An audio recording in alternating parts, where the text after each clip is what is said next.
தையிட்டு விகாரி விவகாரம் எழுத்து மூல உறுதிமொழிகள் வழங்க முடியாது அதிகாரிகள் திட்டவட்டம் காணி அளவீட்டு பணிகள் நிறுத்தம்.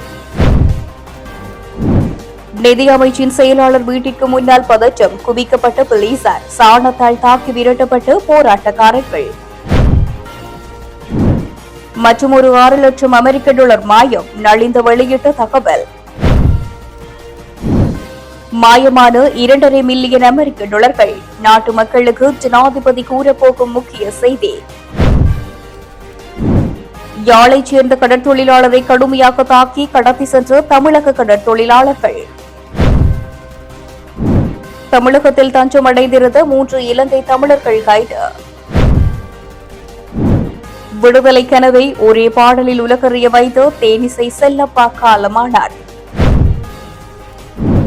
மன்னார் மதுபான சாலைகளில் பகல் நேரத்தில் போத்தலில் அடைக்கப்பட்ட கள் விற்பனைக்கு தடை உள்ளூர் உற்பத்தியாளர்களை பாதுகாக்க புதிய நடைமுறை. சஜித்தின் அழைப்பை நிராகரித்து ஐக்கிய தேசிய கட்சி காரணமானார் ரணசிங்க பிரேமதாச. யாழ் கடற்தொழிலாளர் மீதான தாக்குதல் கவலை வெளியிட்டுள்ள நாமல் எம்பி. தொடர்வது விரிவான செய்திகள். தையிட்டி சட்டவிரோத விகாரை அமைந்துள்ள காணியை அளவீடு செய்யும் பணிகள் 2ஆம் தடவையாக இன்றைய தினம் செவ்வாய்க்கிழமை கைவிடப்பட்டுள்ளது.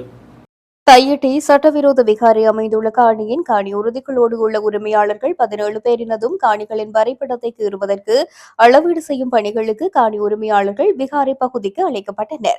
அதற்காக விகாரை பகுதிக்கு வந்தவர்களை விகாரை அமைந்துள்ள பகுதிக்கு சற்று தொலைவில் போலீசார் வீதி சோதனை சாவடியை அமைத்து காணி உறுதிகள் அடையாள அட்டைகளை பரிசோதித்துதான் அனுமதிப்போம் என்று கூறியபடியினால் காணி உரிமையாளர்களுக்கும் போலீசாருக்கும் இடையில் தர்க்கம் ஏற்பட்டது.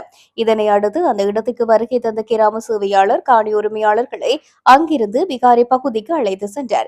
அங்கு காணி உரிமையாளர்கள் காணியை விடுவிக்கும் நோக்குடனேயே காணிகளை அளக்கின்றோம் என்று எழுத்தில் உறுதிமொழி தர வேண்டும் என்று அதிகாரிகளிடம் கோரியதால் அவ்வாறு நாம் எழுத்தில் தர முடியாது என அதிகாரிகள் கூறியமையினால் நீண்ட இழுபறி நிலை ஏற்பட்டது.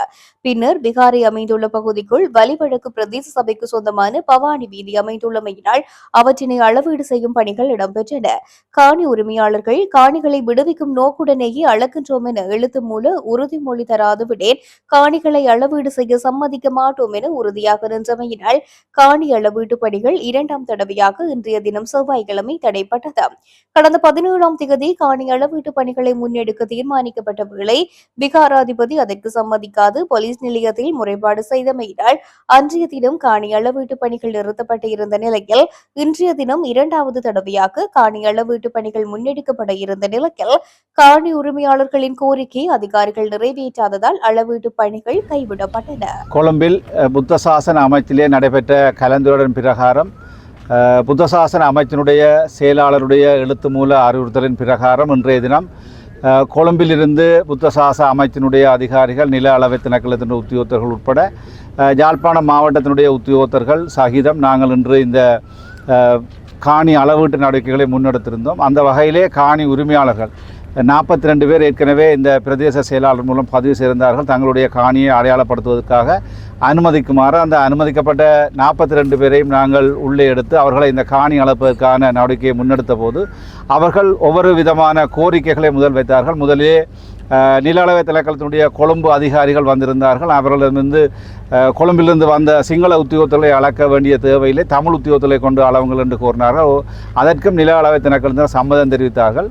அதன் பின்னர் இது சம்பந்தமாக அவர்கள் ஒரு கடிதத்தை தந்து அதிலே எங்களை ஒப்பமிட்டு தருமாறு அரசாங்க அதிபருக்கு முன்னிட்ட கடிதத்தை தந்திருந்தார்கள். அதிலே பல்வேறுபட்ட நிபந்தனைகளை பொருத்தமற்ற நிபந்தனைகளை கூட விதித்திருந்தால் ஆகவே நாங்கள் சொன்னோம், நாங்கள் இந்த காணிகளை மக்களுடைய காணிகளை மக்களுக்கு வழங்கக்கூடிய நடவடிக்கை எடுப்பதற்காக இந்த ஏற்பாடு செய்யப்பட்டிருக்கின்றது. ஆகவே நாங்கள் உங்களுக்கு இந்த காணி அளக்கின்ற விடயம் தொடர்பாக நாங்கள் உங்களுக்கு கடிதத்தை தருகின்றோம் என்று சொல்லி நாங்கள் உத்தியோகபூர்வமான கடிதத்தை அதில் அந்த குழுவை சேர்ந்த 6 உறுப்பினர்கள் என்று இந்த அரசாங்க அதிபர், பிரதேச செயலாளர், அதேபோல் புத்தசாசன அமைச்சினுடைய அதிகாரிகள் மற்றும் ஒனூர் சேர்மன் உட்பட அதிகாரிகள் கையொப்பமிட்டு நாங்கள் அந்த கடிதத்தை வழங்கிய போது அந்த கடிதத்திலே எந்த விதமான ஒரு லெட்டர் ஹெட்லே கடித தலைப்பிலே அந்த கடிதத்தை வழங்குமாறு கோரியிருந்தார்கள். நாங்கள் சொன்னோம் 6 அதிகாரிகளும் வேறு வேறு திணைக்களத்தை சேர்ந்த நாங்கள். ஆகவே தெல்லிப்பளை பிரதேச செயலாளருடைய லெட்டர்ஹெட்டிலே நாங்கள் அந்த கடிதங்களை வழங்க முடியாது என்று இறுதியாக நாங்கள் தெல்லிப்பளை பிரதேச செயலாளருடைய பதவி முத்திரையோடு அவருடைய கையொப்பத்தை இறுதியாக இட்டு நாங்கள் அந்த கடிதத்தை வழங்கின போது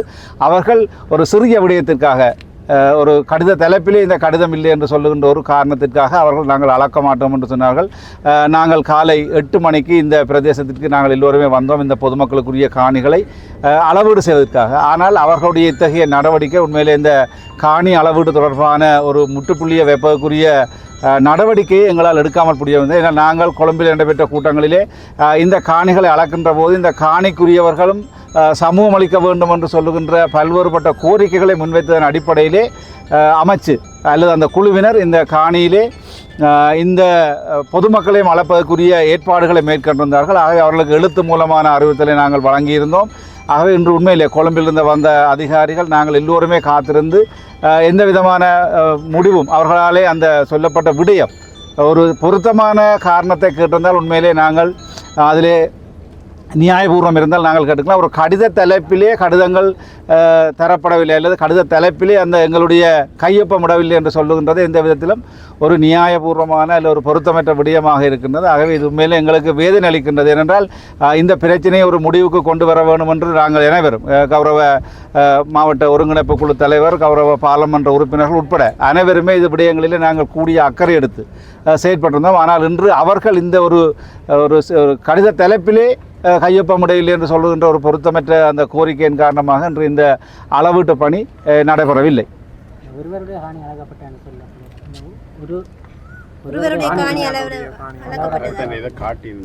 அவர் தன்னுடைய 2-3 எல்லைகளை மட்டும் காட்டியிருந்தார், முழுமையாக காட்டவில்லை. பிரதேச சபையின் பாதை அடையாளம் காணப்பட்டது. ஆனால் காணி உரிமையாளர்கள் தங்களுடைய இது தனியார் காணி என்ற ரீதியிலே காணியினுடைய உரிமையாளர்கள் வந்து தங்களுடைய எல்லைகளை அடையாளப்படுத்த வேண்டிய தேவை இருக்கின்றது. அதன் காரணமாகத்தான் நாங்கள் அவர்களை அழைத்து அவர்களிடம் இந்த வினயமாக இந்த கோரிக்கை முன்வைத்த போதும் அவர்கள் எந்த விதத்திலும் ஒரு பொருத்தமான ஆரோக்கியமான கோரிக்கை முன்வைத்திருப்பீர்களாக இருந்தால் நாங்கள் நிச்சயமாக அதை பரிசீலித்திருப்போம். ஆகவே வேறு திணைக்களைச் சேர்ந்த அதிகாரிகள் ஒரு பிரதேச செயலகத்தினுடைய கடித தலைப்பிலே கையெழுத்து வந்தது பொருத்தமற்ற ஒரு விடயம். அடுத்த கட்டமாக நாங்கள் இந்த விடயங்களை இன்று அறிக்கையாக அந்த கொழும்பிலிருந்து வந்த அதிகாரிகள் எங்களுடைய கையொப்பத்தோடு எடுத்து சென்றிருக்கிறார்கள். ஆகவே இந்த குழு அடுத்த கூட்டத்தை கூடி அதுக்குரிய தீர்மானத்தை எடுக்கும். என்னுடைய தனியாருடைய காணிகளை அளவீடு செய்வதற்கான முயற்சி மேற்கொள்ளப்பட்டிருந்தது. அப்பொழுது காணி உரிமையாளர்களால் காணி உரிமையாளருக்கு வழங்குவதென ஒரு சொற்பதம் இருக்க வேண்டும் என கேட்டபோது அந்த சொற்பதத்தை உள்ளடக்கி கமிட்டியில் 7 பேர் உள்ளடக்கியதாக கையெழுத்துகள் வைக்கப்பட்டு அந்த கடிதங்கள் வழங்கப்பட்டிருந்தன. ஆனாலும் அது லெட்டர்ஹெட்டில் வேண்டும் என கூறப்பட்டதன் காரணமாக இல்லை ஒரு திணைக்களத்தினுடைய லெட்டர்ஹெட்டில் பல்வேறுபட்ட ஆட்கள் கையெழுத்து வைக்க முடியும். அந்த திணைக்கள தலைவர் தான் கையெழுத்து வைக்க முடியும், இல்லை அந்த திணைக்களத்தை சேர்ந்தவர் மட்டும்தான் கையெழுத்து வைக்க முடியும். இவ்வாறான சிறு பிள்ளைத்தனமான செயற்பாடுகள் மூலம் இன்றைய அளவீடுகளை தடுத்து நிறுத்தப்பட்டிருக்கிறது. உண்மையில் இந்த பிரச்சனை தீர்க்கப்பட வேண்டும் என்ற விருப்பம் இருந்திருந்தால் இந்த நில அளவீடுகின்ற ஒத்துழைத்திருக்க வேண்டும். ஆனால் நாங்கள் எங்களுடைய பிரதேச சபையின் எல்லையிலிருந்து காட்டப்பட வேண்டும் என்று கேட்டதற்காக எங்களுடைய பவானி வீதியான எல்லை காட்டப்பட்டும் அந்த வீதியினுடைய எல்லைப்புறத்தில் உள்ள ஒரு காணியினுடைய உரிமையாளரும் தன்னுடைய காணியை காட்டியிருந்தார். ஆனால் இந்த பிரச்சனை நீண்ட காலமாக இழுத்துச் செல்வதன் மூலம் மக்களுடைய காணிகளை விடுவிக்க முடியாத ஒரு சூழ்நிலை ஏற்படுகின்ற நிலைமை தான் அவகாரமான ஏற்பட்டிருக்கிறது.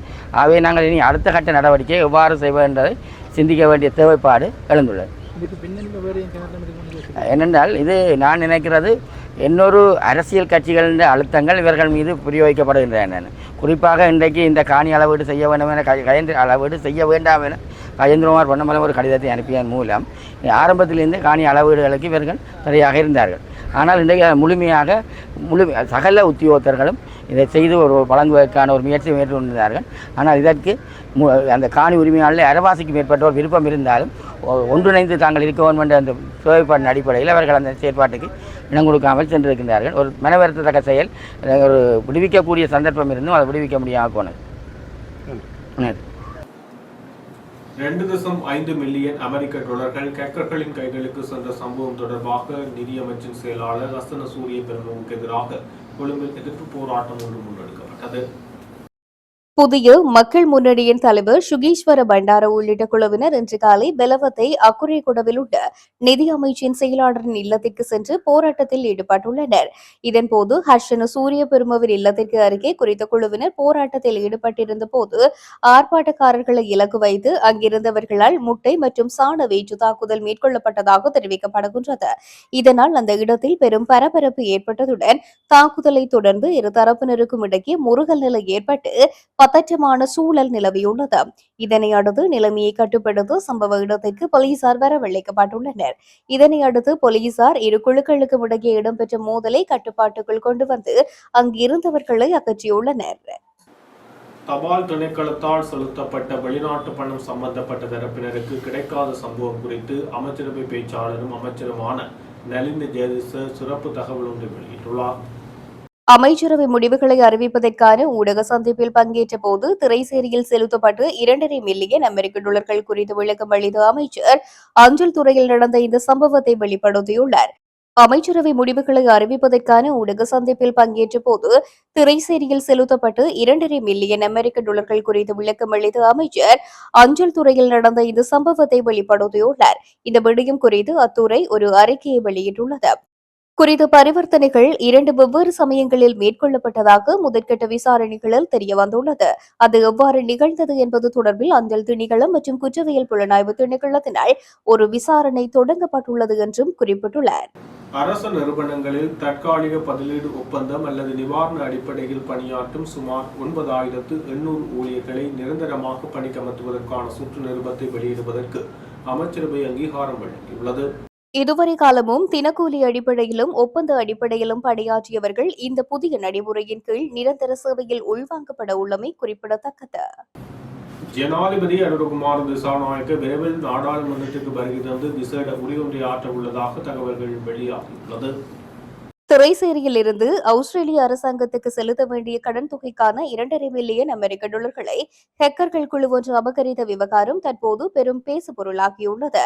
இந்த நிலையில் குறித்த விவகாரம் தொடர்பில் நாடாளுமன்ற அமர்வொன்றின் ஊடாக விசேட உரையொன்றை ஆற்றி நாட்டு மக்களுக்கு விளக்கம் அளித்த ஜனாதிபதி அனுரகுமார திசாநாயக்க உத்தேசித்துள்ளார். அதன்போது சம்பவம் தொடர்பான மேலதிக விவரங்கள் மற்றும் தெளிவுபடுத்தல்களையும் அவர் வழங்க உள்ளதாக தெரிவிக்கப்படுகின்றது. இம்மாத இறுதி நாடாளுமன்ற அமர்வு அல்லது அடுத்த மாத ஆரம்ப நாடாளுமன்ற அமர்வில் ஜனாதிபதி அனுரகுமார திசாநாயக்க கலந்து கொண்டு குறித்த உரையை ஆற்ற எதிர்பார்த்துள்ளதாகவும் தெரிவிக்கப்படுகின்றது. யாழ்ப்பாணத்தைச் சேர்ந்த கடற்தொழிலாளர் ஒருவரை தமிழக கடற்தொழிலாளர்கள் கடுமையாக தாக்கி தமிழகத்துக்கு கடத்தி சென்ற நிலையில் தமிழக கடலோர காவல்படையினரால் குறித்த கடற்தொழிலாளர் மீட்கப்பட்டு வைத்தியசாலையில் அனுமதிக்கப்பட்டுள்ளார். யாழ்ப்பாணம் மயிலிட்டி மற்றும் வள்ளலாய் பகுதியைச் சேர்ந்த 3 கடற்தொழிலாளர்கள் பலாலி வடக்கிலிருந்து சுமார் 15 கடல் மைல் தூரத்தில் கடல் தொழிலில் ஈடுபட்டிருந்த வேளை அந்த பகுதிக்கு வந்து தமிழக கடற்தொழிலாளர்கள் அவர்களுடன் முரண்பட்டு தாக்குதல் நடாத்தியுள்ளனர். அதில் 2 படகுடன் தப்பி மீண்டும் வந்த நிலையில் ஒருவரை தமிழக கடற்தொழிலாளர்கள் பிடித்து தமது படகில் ஏற்றி மூர்க்கத்தனமாக தாக்குதல் நடாத்தி அவரை தமிழகம் நாகப்பட்டினம் பகுதிக்கு கடத்தி சென்றுள்ளனர். அங்கு கீழையூர் போலீசார் யாழ்ப்பாண கடற்தொழிலாளரை மீட்ட நிலையில் தாக்குதலுக்கு இலக்காகி முகம் உள்ளிட்ட பகுதிகளில் பலத்த காயங்கள் காணப்பட்டமையினால் நாகப்பட்டினம் அரசு மருத்துவக் கல்லூரியில் அனுமதித்துள்ளனர். அதேவேளை ஆட்காட்டுத்துறைக்கு தென்கிழக்கு பகுதியாக 9 கடல் மைல் தூரத்தில் தாம் கடற்தொழிலில் ஈடுபட்டிருந்த வேளை ஃபைபர் படகில் வந்த 3 தமது வலைகளை அறுத்து அட்டகாசம் புரிந்ததாகவும் அவர்களை தாம் மடக்கி பிடிக்க முற்பட்ட வேளை 2 படகுடன் தப்பிச் சென்ற நிலையில் படகில் வந்த ஒருவரை தாம் மடக்கி பிடித்து தமது படகில் ஏற்றி நாகப்பட்டினத்திற்கு கொண்டு வந்ததாகவும் தமிழக கடற்தொழிலாளர்கள் கூறியுள்ளனர். தமிழகத்தில் தஞ்சமடைந்திருந்த 3 இலங்கை தமிழர்கள் சட்டவிரோதமாக இலங்கைக்கு தப்பிச் செல்ல முயன்ற போது கைது செய்யப்பட்டுள்ளனர். இலங்கையில் ஏற்பட்டிருந்த பொருளாதார நெருக்கடி காரணமாக கடந்த 2022ஆம் ஆண்டு மார்ச் இலங்கை தமிழர்கள் 300க்கும் மேற்பட்டோர் சட்டவிரோதமான முறையில் கடல் வழியாக படகு மூலம் தனுஷ்கோடிக்கு சென்று தமிழகத்தில் அகதிகளாக தஞ்சமடைந்தனர். தமிழகத்திற்கு அகதிகளாக வந்து 300க்கும் மேற்பட்ட இலங்கை தமிழர்களை மண்டபம் இலங்கை தமிழர் மறுவாழ்வு முகாமில் தங்க வைத்தனர். இந்த நிலையில் இலங்கையில் ஏற்பட்ட பொருளாதார நெருக்கடி சீராகி மக்கள் இயல்பு நிலைக்கு திரும்பிய நிலையில் மீண்டும் மண்டபம் அகதிகள் மறுவாழ்வு முகாமில் தங்க வைக்கப்பட்டிருந்த இலங்கை தமிழர்கள் தங்களை மீண்டும் இலங்கைக்கு திருப்பி அனுப்புமாறு பலமுறை ராமநாதபுரம் மாவட்ட ஆட்சியர் மற்றும் சென்னையில் உள்ள இலங்கை தூதரகத்தில் மனு அளித்தனர். சட்டவிரோதமான முறையில் கடல் வழியாக தமிழகத்திற்குள் நுழைந்ததால் அவர்களை திருப்பி அனுப்ப முடியவில்லை. இதனால் பொருளாதார நெருக்கடி காரணமாக தங்கியிருந்த பெரும்பாலான இலங்கை தமிழர்கள் மீண்டும் சட்டவிரோதமான முறையில் படகு மூலம் இலங்கைக்கு திரும்பிச் செல்லும் நிலை ஏற்பட்டுள்ளது. இந்த நிலையில் மண்டபம் சிறுவர் பூங்காவில் உள்ள விநாயகர் கோவிலின் அருகே தெற்கு கடல் பகுதியில் சந்தேகத்திற்கிடமாக நின்று கொண்டிருந்த 3 இலங்கை தமிழர்களை கியூ பிரிவு போலீசார் நேற்றைய தினம் மாலை பிடித்து விசாரணை நடத்தினர். அவ்வேளையில் அவர்கள் பொருளாதார நெருக்கடி காரணமாக தமிழகத்தில் தஞ்சமடைந்து மண்டபம் இலங்கை தமிழர் மறுவாழ்வு முகாமில் தங்கியிருந்த இலங்கை யாழ்ப்பாணம் மாவட்டம் குருநகர் பகுதியைச் சேர்ந்தவர்கள் என்று தெரியவந்தது. அவர்களிடம் நடத்திய விசாரணையில் சட்டவிரோதமாக படகில் இலங்கைக்கு தப்பிச் செல்ல காத்திருந்ததாக தெரிவித்துள்ளனர். இதனையடுத்து இலங்கை தமிழர்களை படகில் இலங்கைக்கு அனுப்புவதற்கு உதவியாக செயல்பட்டு மண்டபம் எருமை தரவை பகுதியைச் சேர்ந்த இலங்கையர்கள் 3 என மொத்தம் 6 பேரையும் கைது செய்து மண்டபம் காவல் நிலையத்தில் ஒப்படைத்தனர். ஒப்படைக்கப்பட்ட 6 பேர் மீதும் வழக்கு பதிவு செய்த மண்டபம் போலீசார் அவர்களை நீதிமன்றத்தில் முற்படுத்திய வேளை சிறையில் அடைக்கப்பட்டுள்ளனர். ஈழத்தமிழர்களின் விடுதலை கடலை மூட்டிய புரட்சி பாடகர் தேனிசை செல்லப்பா இன்று காலமானார். அந்த காலகட்டத்தில் இலங்கையில் 1964 அக்டோபர் 30 ஏற்பட்ட ஸ்ரீமாவோ பண்டாரநாயக்க ஒப்பந்தத்தின் அடிப்படையில் மலையக மக்களை வெளியேற்றும் நடவடிக்கையாக சுமார் 5 லட்சம் மலையக தமிழர்கள் இந்தியாவிற்கு அனுப்பப்பட்டனர். அந்த சூழ்நிலையினை முன்னிட்டு AL நாராயணனின் எழுத்தில் தேனிசை செல்லப்பா குரலில் வெளியான பாடல் மக்களால் அதிகம் பேசப்பட்டது. ஈழ விடுதலை போராட்ட பாடல்கள் மற்றும் உணர்ச்சிபூர்வமான பாடல்களை பாடுவதில் புகழ்பெற்ற தமிழ் பாடகராக அறியப்படும் இவர் திருநெல்வேலி மாவட்டம் சிங்கிலிப்பட்டி கிராமத்தில் 1941 ஏப்ரல் 21 பிறந்தார். ஈழ விடுதலை எழுச்சி, தமிழர் தாகம், வீரத்தின் வேர்கள் போன்ற பல இசை ஆல்பங்களை இவர் வெளியிட்டுள்ளார். ஈழத் தமிழர்களின் போராட்ட உணர்வுகளை தனது குரல் மூலம் வெளிப்படுத்திய இவர் திருநெல்வேலி மாவட்டம் சிங்கிலிப்பட்டியில் நடைபெற்ற ஒரு போராட்ட மேடையில் பாடல் கச்சேரி நடத்த சீபா ஆதித்தனார் விரும்பினார். அந்த நிகழ்ச்சிக்காக மற்ற பாடகர்கள் யாரும் வராத நிலையில் தேனிசை செல்லப்பா மட்டும் கலந்து கொண்டதால் அவர் மேடையேற்றப்பட்டார். அவரது பாடல்கள் சீபா ஆதித்தனாருக்கு மிகவும் பிடித்ததால் அவரை தனது அரசியல் பிரச்சாரத்திற்காக நியமித்து கட்சி அலுவலகத்திலேயே தங்க வைத்தார். அங்கிருந்தபடியே கட்சி மேடைகளிலும் திராவிடர் கழக மேடைகளிலும் செல்லப்பா பாடிக்கொண்டிருந்தார். அந்த காலகட்டத்தில் இலங்கையில் 1964 அக்டோபர் 30 ஏற்பட்ட ஸ்ரீமாவோ பண்டாரநாயக்க ஒப்பந்தத்தின் அடிப்படையில் மலையக மக்களை வெளியேற்றும் நடவடிக்கையாக சுமார் 5 லட்சம் மலையக தமிழர்கள் இந்தியாவுக்கு அனுப்பப்பட்டனர். அந்த சூழ்நிலையை முன்னிட்டு AL நாராயணன் எழுத்தில் தேனிசை செல்லப்பா குரலில் வெளியாகிய பாடல் மக்களால் அதிகம் பேசப்பட்டது. அவர் பாடிய பாடல்களும் திராவிட இயக்க மேடைகளில் பாடிக்கொண்டிருந்த செல்லப்பாவின் குரலும் பாவமும் பலரை கவர்ந்தன. அவற்றில் ஒருவர் பேபி சுப்பிரமணியம். அவர் ஈழத்திலிருந்து வந்து சென்னையில் தங்கியிருந்த விடுதலை புலிகளின் செய்தி தொடர்பாளர் மூலமாக செல்லப்பாவை ஈழ புரட்சி பாடல்களை பாடச் செய்தார். 1990 அவர் ஈழத்திற்கு அழைக்கப்பட்டார். யாழ்கோட்டை மைதானத்தில் 5 லட்சம் மக்கள் முன்னிலையில் அவரது கச்சேரி நடைபெற்றது. இதனைத் தொடர்ந்து மட்டக்களப்பு உட்பட 8 மாவட்டங்களில் அவரது கச்சேரிகள் சிறப்பாக நடைபெற்றன. கவிஞர் காசி ஆனந்தன், கவிஞர் புதுவை ரத்தினதுரை உள்ளிட்ட பல கவிஞர்கள் எழுதிய பாடல்களை அவர் பாடியுள்ளார். யாழ்ப்பாண செம்மணி மனித புதைகுழியின் 3ஆம் கட்ட அகழ்வு நடவடிக்கைகள் ஆரம்பமாகியுள்ள நிலையில் இன்றைய தினம் 2ஆம் நாள் அகழ்வுகள் இடம்பெற்றது. அகழ்வு நடவடிக்கை பணிகள் யாழ்ப்பாண நீதிமன்ற நீதிபதி S. லெனின்குமாரின் மேற்பார்வையில் நடைபெற்றது. அன்றைய தினம் எந்தவிதமான மனித எலும்புக்கூடுகளும் அடையாளம் காணப்படவில்லை. முதற்கட்டமாக புதைகுழி அமைந்துள்ள பிரதேசத்தை தயார்படுத்தும் வேலைகள் இன்று முன்னெடுக்கப்பட்டது. தற்பொழுது ஆரம்பிக்கப்பட்டுள்ள 3ஆம் கட்ட அகழ்வு நடவடிக்கைகளுக்கான பாதீடு நிதி அமைச்சால் அங்கீகரிக்கப்பட்டு அதற்கான நிதி யாழ் மேல் நீதிமன்றத்துக்கு வழங்கப்பட்டுள்ளது. இதன் அடிப்படையில் 3ஆம் கட்ட அகழ்வு நடவடிக்கை 56 நாட்களுக்கு முன்னெடுக்க தீர்மானிக்கப்பட்டுள்ளது. இதன்படி 2 வார கால அடிப்படையில் 3ஆம் கட்ட அகழ்வு முன்னெடுக்கப்பட்டுள்ளது. கடந்த ஆண்டு 2ஆம் கட்ட அகழ்வு நடவடிக்கை முடிவில் மொத்தம் 240 மனித எலும்புக்கூடுகள் அடையாளம் காணப்பட்டன. அவற்றுள் 239 எலும்புக்கூடுகள் முழுமையாக தோண்டி எடுக்கப்பட்டு சட்ட வைத்திய அதிகாரியிடம் ஒப்படைக்கப்பட்டுள்ளது. செம்படி மனித புதைகுழியின் 3ஆம் கட்ட அகழ்வு பணிகள் 56 நாட்கள் மேற்கொள்ள நீதிமன்றம் அனுமதித்துள்ளது என சட்டத்தரணி ஞா. ரணிதா தெரிவித்துள்ளார். மன்னார் மாவட்ட உள்ளூர் கல் உற்பத்தியாளர்களின் நலனை கருத்தில் கொண்டு அவர்களின் வாழ்வாதாரத்தை மேம்படுத்தும் நோக்கில் மன்னார் நகர சபையில் இன்று மதுவரி திணைக்கள அதிகாரிகள், மன்னார் பொது சுகாதார வைத்திய அதிகாரி, கல் உற்பத்தியாளர்கள் மற்றும் மதுபான சாலை உரிமையாளர்களுக்கு இடையிலான முக்கிய சந்திப்பு ஒன்று இடம்பெற்றது. மன்னார் நகரசபை தலைவர் டேனியல் வசந்தன் தலைமையில் இடம்பெற்ற இக்கலந்துரையாடலில் உள்ளூர் கள் உற்பத்தியாளர்கள் எதிர்நோக்கும் சந்தைப்படுத்தல் சவால்கள் மற்றும் உற்பத்தி பொருட்களை முறையாக விற்பனை செய்ய முடியாமை குறித்து விரிவாக ஆராயப்பட்டது. குறித்த கலந்துரையாடலில் 5 மாதங்களுக்கு போத்தலில் அடைக்கப்பட்ட கள் மதுபான சாலைகளில் விற்பனை செய்வதை நிறுத்தி தருமாறு உள்ளூர் கள் உற்பத்தியாளர்கள் கோரிக்கை முன்வைத்துள்ளனர். இருந்தபோதிலும் குறித்த கோரிக்கை தொடர்பில் பல்வேறு வாத பிரதிவாதங்கள் இடம்பெற்றது. இருப்பினும் உள்ளூர் உற்பத்தியாளர்களின் கோரிக்கையின் அடிப்படையில் மதுபான விற்பனையாளர்களின் சம்மதத்துடன் விற்பனை நேர கட்டுப்பாடு தொடர்பில் தீர்மானம் மேற்கொள்ளப்பட்டது.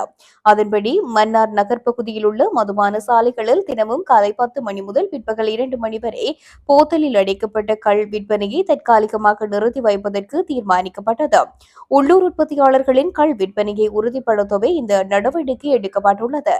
அதே நேரம் தற்போது இயங்காமல் இருக்கும் உயிலங்குளம் கள் உற்பத்தி நிலையத்தினை மீண்டும் முழுமையான அளவில் இயங்கச் செய்வதற்கு உடனடி நடவடிக்கைகளை மதுவரி திணைக்களம் மற்றும் சம்பந்தப்பட்ட அதிகாரிகள் முன்னெடுக்க வேண்டும் என்றும் தீர்மானிக்கப்பட்டது.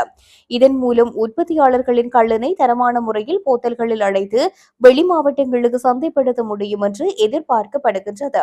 இந்த நடைமுறைகளை மதுபான சாலை உரிமையாளர்கள் முறையாக பின்பற்றுவதை மதுவரி திணைக்கள அதிகாரிகள் கண்காணிப்பதுடன் உற்பத்தியாளர்களின் நியாயமான கோரிக்கைகளை நிறைவேற்ற முழுமையான ஒத்துழைப்பு வழங்குவதாகவும் உறுதியளிக்கப்பட்டது.